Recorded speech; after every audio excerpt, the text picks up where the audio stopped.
This is Larry Novak with Politically Speaking. According to the Boston Broadside newspapers, one of the most talked about Republican radio shows in the South Shore. I decided to run for Republican State Committee, again, a seat that I held for over 30 years in the Republican Party. And the reason I decided to run, people ask me why would I want to go back. Well, I'm going back for the simple reason that the job hasn't been done. We've seen a decrease in active participation on the town committees and the level. First of all, you might ask, what does a Republican State Committee man do?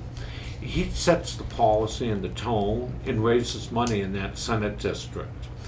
His job is to activate and keep activated the Republican members. When I came back, there were 16 members on the Brockton City Committee. I've been out collecting signatures now. We'll finish Ward 1. We'll have hopefully 35 on the ballot. We have right now 28, and we'll if they all go through, and we should pick up the other 7 over the weekend. That would be a 35-member committee. We'll move on to Ward 3. That is more than they filed for the entire city. I've already filed, I have on my hands 80 names. So it talks about doing a job. Our state committee man has never been to the city of Brockton, the most significant community in the Senate district. We are the largest community and cast most of the votes. There has been no senator ever elected in the 2nd Plymouth-Bristol district that doesn't live or reside in the city of Brockton. It is almost impossible for somebody outside the city to win that seat. Brockton cast over 55% of the vote in a primary, in all elections in the city. The city casts in that Senate district. So if you're a non-Brockton resident, you're in a tough uphill battle. History could be made, but it hasn't been to date. Furthermore, the lack of attendance by the present state committee man was the compelling reason why I decided to run. Why take a job if you're not going to show up for it? Can you go to your job and not show up ever? I don't think so. And it isn't isolated. There are 7 wards in Brockton. He's never been to a ward committee meeting. He's never been to a meeting, one meeting where he challenged the delegates from the city of Brockton. He orchestrated a challenge to the validity of their election, which was denied by the Republican State Committee. This is a man that's supposed to represent the people of the city of Brockton. What does he do? He challenges the people of the city of Brockton. One of the fundamental things when you're elected is you lead them. You don't challenge them, and you don't try to destroy what little organization's there. The Senate district has failed to raise any money to assist candidates. It has failed to have a Senate PAC, which I have now established and opened up, and it's been approved by the Secretary, the Office of Campaign and Political Finance on August 14th. Alan Green is the treasurer and I'm the chairman. This should have been done years ago. It should be there to assist local candidates when they run for office. The role of a state committee person is to raise money.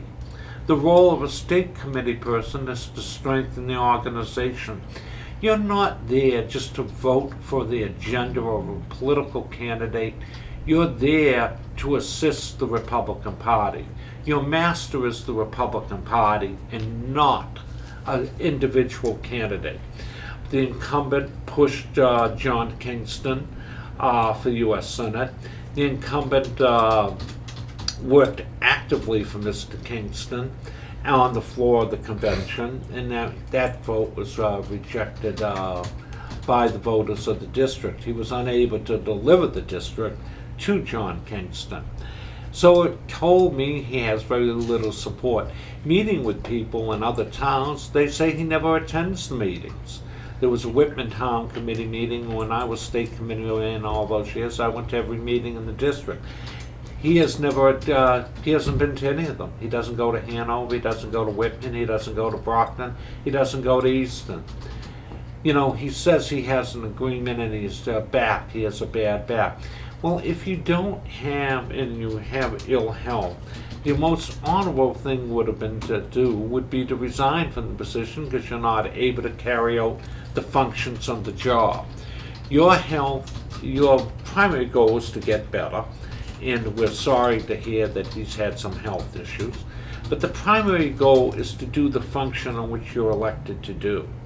If you're unable to do that function, you shouldn't be selfish enough to hold a title without performing. It's wrong. It's morally wrong. It is time to tell it like it is. Most people in the city of Brockton don't know who the state committee man is. They wouldn't know him if you walked into a room. He goes to no events in the city. He's invisible. And that is where the bulk of the vote in that Senate district is coming from. The lack of recruitment of candidates. There was no recruitment of candidates for office. He had nothing to do with recruiting them, and he was not visible in the special Senate election, where Jeff Deal ran for the state Senate and was defeated by Mike Brady. Those are issues that should be considered by the voters.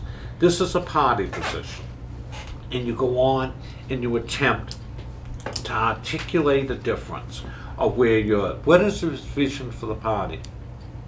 In a democracy, I believe that you need a healthy two-party system to function. If you don't have two parties, you lack an ability to articulate different visions of where the state should go, where the city or town should go. There is never one solution to all that is uniformly accepted by all. But when there's one party that is so overwhelming that they can dictate those solutions, the taxpayers end up paying more in the long run. Massachusetts is a very heavily taxed state. You have the excise tax on your car, you have real estate tax, water bills, you have trash pickup bills, you have, if there's a bill that they can tax in Massachusetts, they'll find a way to tax it. So the disposable income of the average person is lessened by these demands. They have less money to spend on, education for their kids, less money to spend on a new car, less money to spend on their own bills, retirement, saving for retirement. These are areas of concern that should be alarming and hopefully troubling to the average voters. The lack of a viable two-party system ends democracy. The primary shouldn't be it. We have seen the Democratic Party taken over by the far left. It is even happening in the city of Brockton. Candidates who are radical in their political beliefs are winning nominations. Therefore, we need a healthy two-party system to offer them mainstream solutions. Or the taxes will continue to rise and there will be a revolt.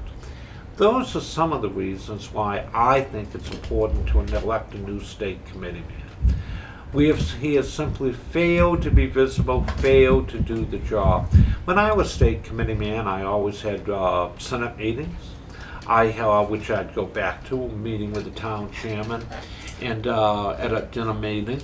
I sent out a newsletter on a continuous basis, not done now. I had written communications, not done now. Yes, the job costs money, but if you can't afford to, do the job because you lack the money, you shouldn't hold the job. I mean, you have to prioritize where your funds go. This is Larry Novak with Politically Speaking. I can be reached at 508-822-1106. Now, if we're going to build a viable two-party system, we need candidates on the state committee and the town committee that care about the future of the Republican and Democratic parties, that they care that their voices are articulated and the public has a choice to where they want to see the state go. Massachusetts has been long dominated by one political party. The legislature has been held by the Democratic Party since 1956. State auditor in the Commonwealth of Massachusetts has been held by the Democrats since 1936. The Secretary of State has been held by the Democrats since 1948. There are presently no congressional seats in the Massachusetts delegation held by Republicans. What does that do? Well, the majority in the United States Senate are Republican. Therefore, what little aid that would come in doesn't get to Massachusetts. They are simply blackballed. You have a radical Congresswoman, Presley, that has aggravated the President of the United States that controls the expenditures of where the money is put. And believe me, there will be no money put in her district. There will be no money to help new programs. She is considered part of the squad, and even members of the Democratic Party consider her an extreme left-wing ideologue. Somebody that shouldn't be in office. She doesn't represent all the values of all the citizens of Massachusetts. Congresswoman Presley is bad for Massachusetts, bad for bringing money to the state. If we go into an economic recession, does anybody really believe that we'll get additional aid from the Republican president, additional aid from a Republican Senate? With no seats are hardly contested in Massachusetts? Really. It is common sense that you need to have a seat of both political parties to have influence. Yes, the National Committee man is the treasurer of the Republican Party in Massachusetts, but that doesn't translate into a seat in the legislative body. Nor does it translate a seat into getting things accomplished. An overwhelmingly Democratic state Senate, overwhelmingly Democratic House of Representatives. I recently looked at the, in a newsletter that I do, the outlook in the state Senate. There was no Republican that outspent a Democrat. The Democrats outspent them 2-1 in most districts, pouring money in to capture seats, not from voters in that district, but from outside that district and outside of Massachusetts to get elected. That shouldn't be.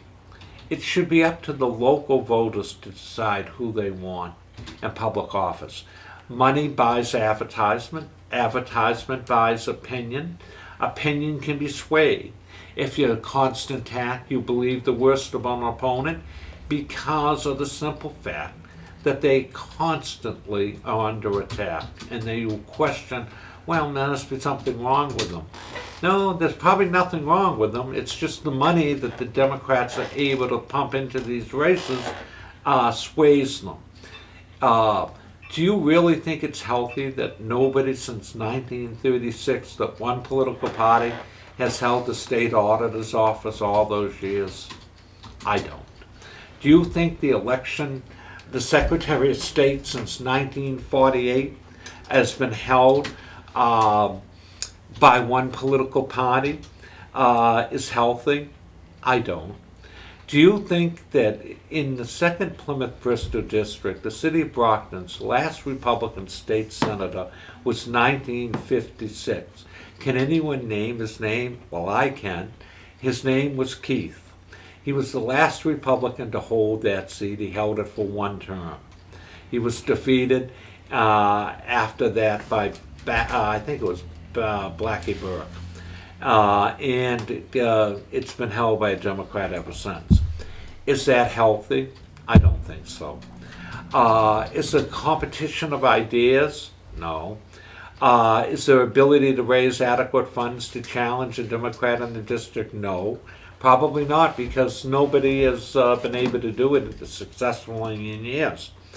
So therefore, you have to look at what needs to be done to strengthen, to make the two parties competitive in that district. The fact that the Republican State Committee man has failed to raise any significant money in a political PAC and get that money distributed to local candidates is bad. The fact that his hometown of Halifax, that used to be all Republican, is changing and the elected officials are becoming more Democratic is bad. Uh, we need to change.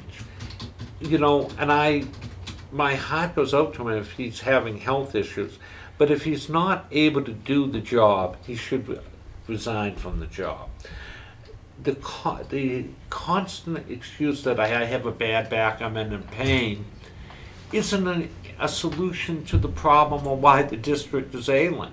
You need to be able to articulate a vision, you need to be visible, and you need to run candidates. The fact that there's no town committee in Plimpton under his leadership is a disgrace. The fact that Brockton only filed, they filed 18 people and 2 were Democrats, and only 16 were accepted, was a public disgrace. These are the same people, when I was state committee people, that criticized me filling up committees. These were the same people that criticized my vision of where the party should go. These are the same people that raised no money or had no money. When I took over, there was $167 in the treasury. Maybe it was $164. But they would criticize me, and they would offer no positive solution. I had a gentleman that ran against me for the state committee in the last election that articulated he was going to do all this. Well, he became the ward chairman, never opened a bank account, never recruited any new members, and never gave any money to candidates. His total contribution to the Brockton Republican Party, from what I could see of the Office of Political Finance, was $100. And I think I was the one that got the $100 out of him. So you can talk a game, but you have to walk the walk. It's not promises, it's performance in office. This is surely lacking. This radical right that attempted the takeover, when they got it, they did nothing with it. They drove out all the people that had served for years. Their viewpoint wasn't helpful. A political party needs, from the young to the old, it needs people that will put up signs. It needs people that will donate $25 or $50. It needs people to go to meetings. They don't all have to go to a meeting, but they need to be involved. How do you rebuild the Republican Party? Well, let's start by having Senate conventions, state Senate conventions. You can incorporate and rewrite the rules of a party at any given time, the rules of the bylaws, and each new state committee adopts the bylaws. If you rewrite the rules and require an endorsement by the towns comprising in a Senate district to get on the ballot, you would encourage broader participation. There should be an election of the Republican National Committee man and woman at a state convention. The rule that the state committee does it was only adopted in the 90s. Before that, it was the delegates from the National Convention. Therefore, we need to change the rules to get broader participation. We need to change the rules so those positions are held by people that reflect the values of the grassroots. That would encourage the people at the top of the party and to go out and work the grassroots, become known by the grassroots, and get other people involved in the grassroots. It would strengthen grassroots involvement. The town committees need a purpose. We should return back to partisan elections. If the partisan elections are needed, they will encourage people to seek the local endorsements in the city. If a city committee has to endorse to give them the label to run, either as a Republican or as a Democrat, it would encourage broader participation. You'd have more candidates running. We were sold a bill of goods years ago that nonpartisan elections would encourage broader participation. It's done just the opposite. It's discouraged broader participation. It's time to return local elections back to partisan elections. It will strengthen the political parties. Political parties' donations should be able to be increased to $25,000 to a political party. You're not buying much with that, but presently it's 10. The limit should be changed to 25,000 to encourage people that when their district hasn't been contested in years, that the state parties can step in, help the candidate run and articulate a different vision, both political parties. It is not healthy really to stem the debate. Especially where a political action committee only can donate in Massachusetts $500 a year. I don't know if that infringes on the freedom of the press, of association, the freedom to articulate a difference. I don't know if that was challenged, if it got up into the federal court system, if it would be upheld. I would say it wouldn't. And I think it probably should be challenged on principle. That, an association of people should be able to give what they want as long as it's disclosed. Those are broad reforms that would bring back a competitive two-party system. You shouldn't write legislation that favors one political party over another. The Supreme Court walked away from gerrymandering. You can do it. And it's going to become far more pronounced in the next election because the Supreme Court issued orders that district court judges could not interfere with it. They cannot interfere, nor can the Court of Appeals. So you're going to see that the courts step back and say there's nothing we can do about it. It's an issue to be decided in the legislatures. So we'll see more gerrymandering as we don't have a healthy two-party system. We've seen Massachusetts rapidly becoming an unenrolled state.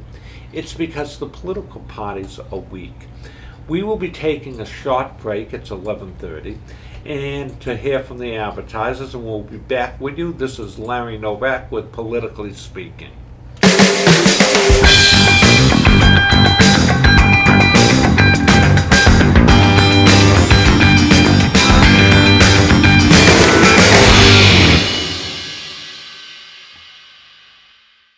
This is Larry Novak with Politically Speaking.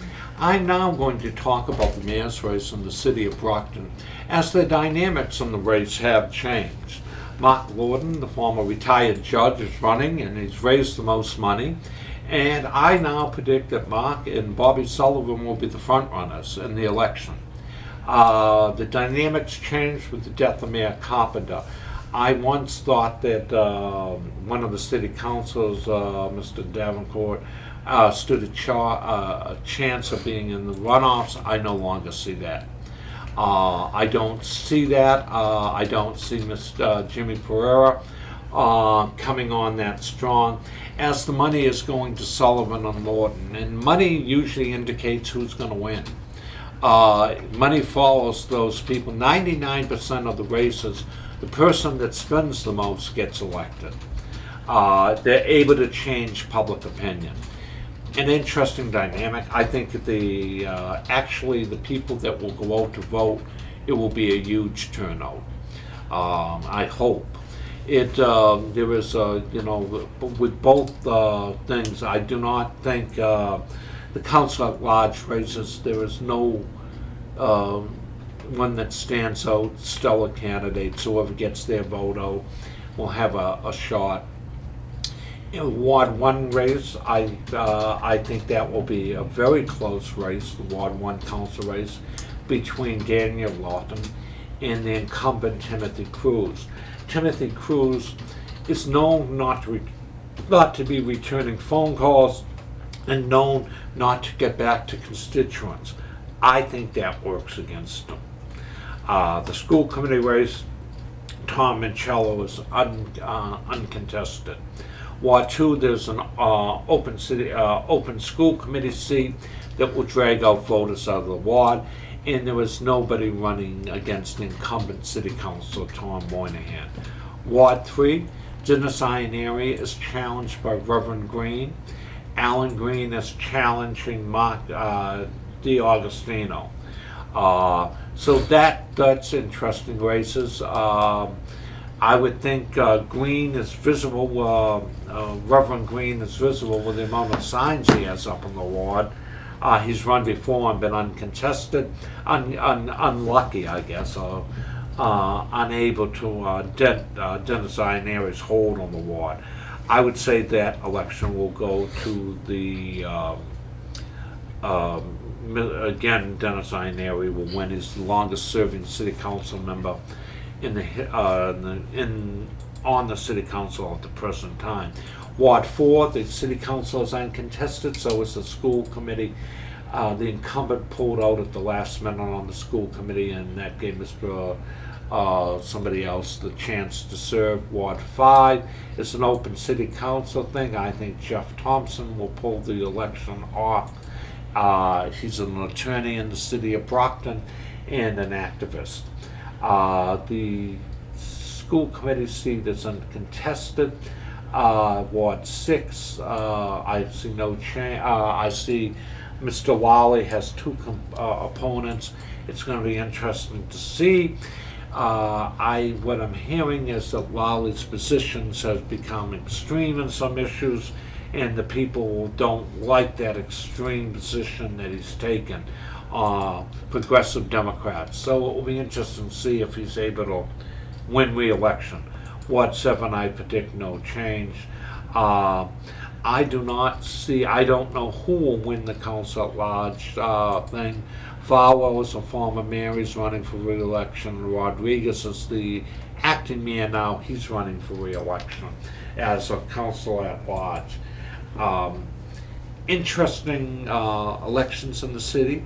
The city of Taunton has Shauna O'Connor, who I would say is the front runner to get elected mayor of the city. She's a state rep, long-term activist in the city, someone that is highly visible in Taunton. It would take the election from a Democrat to a Republican swap statewide as a mayor. Should be one of the few Republican mayors in the state. I think that's significant if she's able to pull it off. So I thought those are the races to watch. Sean O'Connor's race is an interesting race because she's running against a woman that ran against her before for state rep. It's a repeat almost of that election.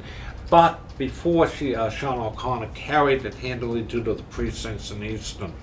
So, I mean, now the precincts in Easton are no longer there, so it will be more of an interesting race. We'll have to see as it develops. We'll have to see how much money Shauna is able to raise. I would imagine it comes down to money again for all these candidates. It is very costly when you're involved in politics. When you need constant availability of cash to be successful. Those are telling tales of really support when you get a lot of local donations. It tells you where the local people feel the city is going and who they are supporting. So, I mean, that is very important to look at in the weeks to come. I hopefully will see change. Change is good. A Republican mayor in Taunton would open up a different era again, a different approach to government. And it's been held by Democrats for a long time. So that is a race to watch. And she'll be able to raise money from Republicans probably statewide because she's been an active Republican voice in the state legislature. It will be interesting to see who runs for her seat. Will the Republicans be able to hold it? Will the Democrats run a serious candidate for the state rep race? Will there be a special election if she wins the mayorship? These are questions that will come up in the weeks ahead. And we must keep our eyes on it because there will be a special election if she wins the mayorship, because it would probably be impossible to serve two masters, trying to get in Boston every day and running the city of Taunton. We wish her well in her race.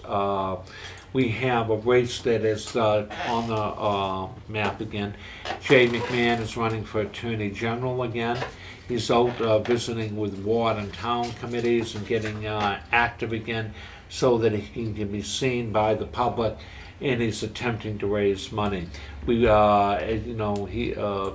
rumor is the incumbent Attorney General was thinking of running for governor, and if that's the case, it will make an interesting race for governor, as Charlie Baker looks like he's going to seek a third term.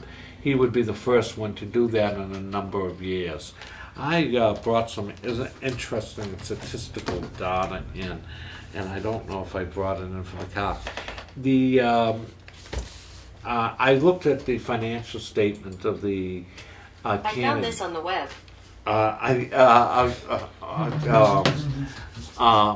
it was very excuse that was my phone talking to me about the West. I don't know why.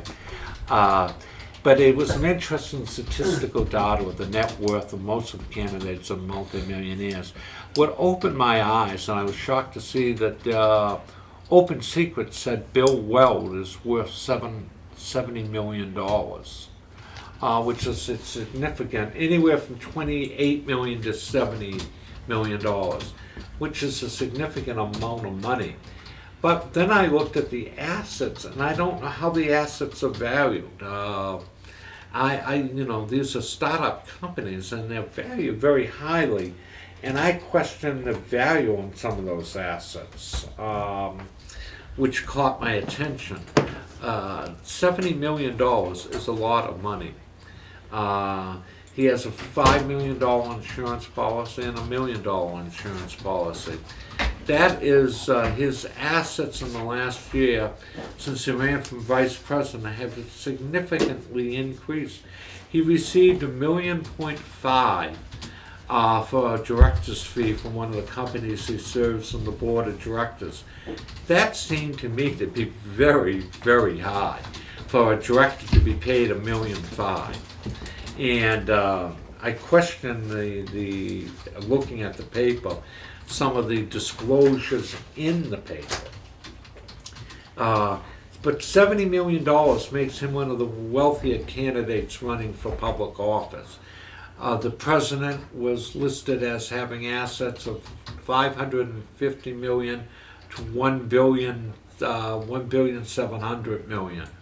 So his assets were the largest Donald Trump's, and by a significant amount. So the overall looked like the campaign of millionaires. There was Senator Warren's assets were $11 million. She talks about being progressive and how tough it is, but she has $11 million in the bank. That's hypocritical at best. She took $2 million book advance. None of that money was donated to charity. She talks one way and preaches one way and walks a different way. There's a poll in Iowa, people like her stance and issues, but they don't think she's electable. They don't think she can win. And that is a major issue in Iowa right at the present time, that they just don't think she can pull it off. So, that in itself would tell you that she's going to have a difficult time. People are looking in Iowa for the electability of a candidate. It is the number one issue that they see at the present time. I can't, and I thought that is more interest. That means the Democrats want to win. They're not interested in getting nominate somebody on beliefs. They're nominating when they want to nominate somebody that has a chance in an election. But when you look at it, the progressive left has taken over the Democratic Party. They are more radical than they've ever been. If you're that radical, you've got to say those beliefs are not going to sell in the mainstream with unenrolled voters. That's not where the country is. And that's what the polling is showing. A poll found that Biden, with a healthier 15-point lead in Iowa over Bernie Sanders. Warren was behind, winning 10% of the vote in Iowa, compared to 31% for Biden. Those are astronomical spreads on those polls. Community Harris has not caught fire any longer. The polls show that, she had her day in the sun, but now people are questioning. Surveys in Iowa, and I'm reading it, find Warren jumping out with a double-digit lead in Iowa now. 28, Biden with 17, Sanders with 17. The same poll found that the voters are thinking that she cannot win the election. Therefore, they have probably reconsidered their support of her because they don't think she can beat Donald Trump. Well, I think that she'd have a very difficult time to beating Donald Trump. Her views are on the fringe of American society and not the mainstream. Maybe in 20 years they will be the mainstream, but today they're not. Maybe the next generation doesn't really believe in the economic miracle of America. Maybe they don't believe that work is the way you get ahead. Maybe they believe that the government benefits is the way you get ahead, where government gives out so much to every individual. These are the mainstream views that we're seeing in America at the present time. I think that we have to move forward. I think that we have to look at the candidate and what they're articulating. If they don't articulate something, somebody said to me yesterday, and I'm not going to name the person, that Bobby Sullivan really didn't want to come. He's against sanctuary cities, but he's not going to come out that strong against sanctuary cities because of the simple fact that sanctuary cities has some support. Well, a candidate should articulate his views and stand on what he believes, and they should be voted up or down on what they believe. Candidates that don't believe that should not articulate a different viewpoint. They don't stand for something. If you don't stand for something, that means you go where the wind is blowing. And you have to stand for something. Sanctuary cities are wrong. It gives an element of support to people that are here illegally. It requires us to do other things. And we can't really articulate why people do things and why they don't stand for what they believe. If they don't stand for what they believe, they don't really believe it in the first place. Yes, immigration is a problem and needs to be addressed. Immigration has been a problem for 30 years, and it hasn't been addressed. The do-nothings in Congress are continuing to do nothing about the problem. Nothing gets done. They talk a good game, they articulate something in the district, and they go down to Washington and don't get involved. That isn't good government. There should be compromise on both sides, and a plan should be hatched. We need to stem the tide. Our social net will eventually collapse if we don't put some brakes on it. We cannot feed, clothe, and house the world's population. The economic engine that runs this country would collapse if we have to. We simply are going farther and further into debt. I think I think I heard recently the debt was going to be added by $1 trillion. That's alarming and hopefully disheartening to the next generation. Eventually, somebody is going to have to pay these bills. And when they come due, and once they become due, they're going to come due, and then there will be economic cuts. When American can no longer borrow anywhere in the world, what happens? When the economic availability of funds collapses, look what happened to Germany after World War I. It collapsed. They didn't have the ability to borrow money. The government's notes were worthless. Nobody wanted them. They didn't have faith in the ability that they would ever get repaid. When a loaf of bread cost 1,000,000 marks, that's crazy. That means that they were printing the money every day and just handing it out. And it means the money was worthless. So you have to be concerned about who's going to pay these bills in the long run. I would hope that we would see some economic restraint. I would hope that the borrowing wouldn't get as heavy. I would hope that we'd stop running these huge deficits. If we can't pay for it, we've got to stop it. Eventually, some generation is going to have to pay for it. Or we're going to become a third world country with the inability to finance anything. That is what the forefathers warned about. They warned about it at great length about going heavily into debt. The United States had no debt before World War II.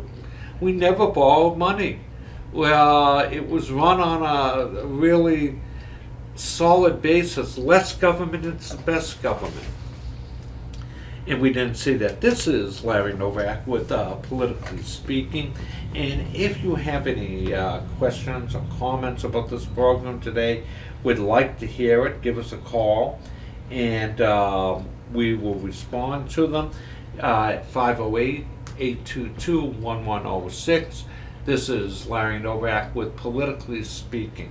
We've discussed today the state committee race on the 2nd Plymouth-Bristol District. We've discussed city elections in both in Brockton and Taunton. It looks like both will be hotly contested in the mayor's finals. It looks to me in Taunton it will be 2 women in the final.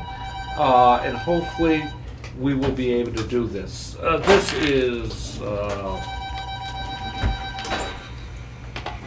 This is Larry Novak. You're on the air. Hi, Larry Novak. How are you? Hello? Hello? Hello? This How are you? This is Larry Can you Novak. hear me? I can hear you now. Okay. Yeah, you don't think Gene Bradley Karen Clinton has a chance? No. I don't know.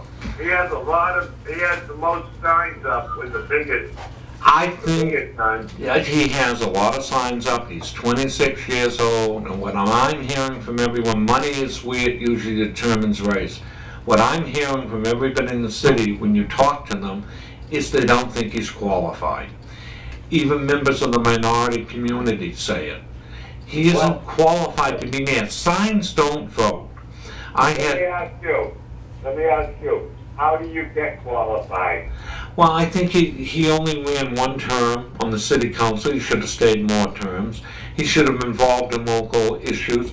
And can I ask you, since you probably seem to know more about him, what does he do for work? Nobody seems to know.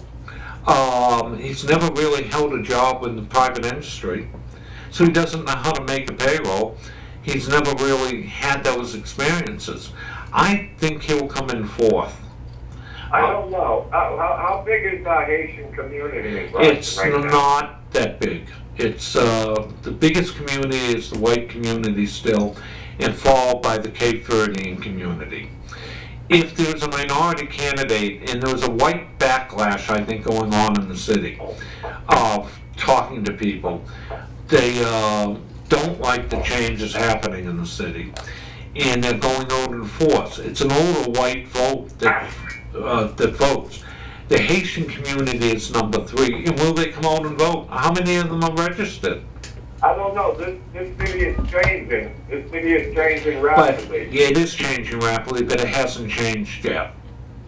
I don't know. I noticed. I go around. I do scrapping. I talk to a lot of people. A lot of people 60 and older. They tell me I'm getting out of this city. Well, I'm 60 and older. I still live on Candy Lane, and I've talked to my neighbors. None of them are voting for Davenport. And there are two black ministers up there. They don't think he's qualified. I And don't know. I say, give the guy a chance. I mean, what why would you give a 26-year-old a chance when the city has been in receivership before? Why would you do that? Why would you? Get rid of that desal plan. That's costing us millions. That's a waste of money. But the issue is different. It's about fiscal responsibility. What has he shown to do that? If the state stepped in the 80s and had to take over the city, why do you think he has the ability to lead the city? His education isn't the greatest, where he went to school. He's got a good life story. But that's one thing on a legislative body. It is quite a different thing on to be near the chief. Before Mayor Carpenter passed away, they weren't running. Where were they before that? That doesn't matter. There was a change. It doesn't matter, because it's starting to become a black and white thing, which isn't right. But there's a change of circumstances. The mayor passed. It's a black and white thing. This is a city of all different types, and it should stay that way. But that is up to the voters to decide. That isn't up to one individual to make that thing. It will be determined by the voters of Brockton. Well, I just didn't see all these signs up before Mayor Carpenter passed away. Now all of a sudden, you see more white people want to get in there. Why? But that's nothing wrong. Why is it there's something wrong with them running? Why? Why do you say, why, wait, it sounds that they thought they were so great. because they weren't going to challenge an incumbent. Then that rationale just doesn't make logical sense. Anybody has the right to run for public office. Well, if you think you're good enough to run and there's somebody in there, you run against them if you think you're better. Evidently, and on social media, Darren Court is not doing as well as he used to. So, I mean, and they don't talk about Darren Court, anybody being in the finals. Nobody does. I don't know. It just don't seem right to me. Well, I mean, you should go and vote that day and cast your vote for Darren Court. And, he gets the votes that he gets, and the other two get the votes that they get. And whoever wins, it's a democracy, wins. That's what That's the only sign I got up. May the best man candidate win, or woman win. The best. Right. Whoever the voters decide is the best to lead the city. But in I don't care where you're from, what color you're from. If you're here to help the people, that's all that matters. Right. And in my estimation, from what I'm hearing all over the city, is that it's a fight between Sullivan and Norton. And Pereira could come in. Old hometown Brockton boys. That's it. Old hometown Brockton. Well, we need change. Right. And people vote for names that they know. People vote for people that they have an association with. I do not see that association with Darren Court. He has only been a citizen. He insulted the President of the United States when he was... Put it this way. He's the only one that come knocking on my door last month. Okay, so you should vote for him. But he also went down. He was invited to the inaugural. Not the inaugural, the speech before the nation that the president gives. He insults the President of the United States. I don't think that was a good idea either. He did what? He insulted Donald Trump. How many people has Donald Trump insulted? But you know what? If you're running for chief executive officer of the city, you need federal money. How often do you think federal money is going to come in? How often do you think that he's going to have any input? Donald Trump doesn't care about Massachusetts. It's a Democratic state. Come on now. Donald Trump, you still, when you're a new citizen, you should have not, you say, I disagree, you don't insult somebody. That talks about your breeding. No, he's got big cojones, and that's what he's standing up for. Well, you know what? Let's see what the voters decide on. That's what it's going to come down to. Right, and I don't think he'll do very well. That's my own personal opinion. I could be wrong, but I think that it will be between Mark and Bobby Sullivan. Two old Brockton names. Yeah, it probably will be. And I don't think Mr. Downcourt will ever be back in public office in the city of Brockton. Oh, I definitely think he will. I don't. Great listener to you. I like the show. Okay, thank you. And thanks for calling in. And you have a good day. You too, brother. Okay, bye-bye. This is Larry Novak with Politically Speaking. We're going to get the year in review by Joey. So we have one to report today, and that one is from 1988. On this date, 1988, U.S. Republicans nominate George H.W. Bush for President of the United States. We will see you next week. This has been Larry Novak. This has been Larry Novak with Politically Speaking. I look forward to seeing you next week when I'm going to invite some of the at-large candidates for council.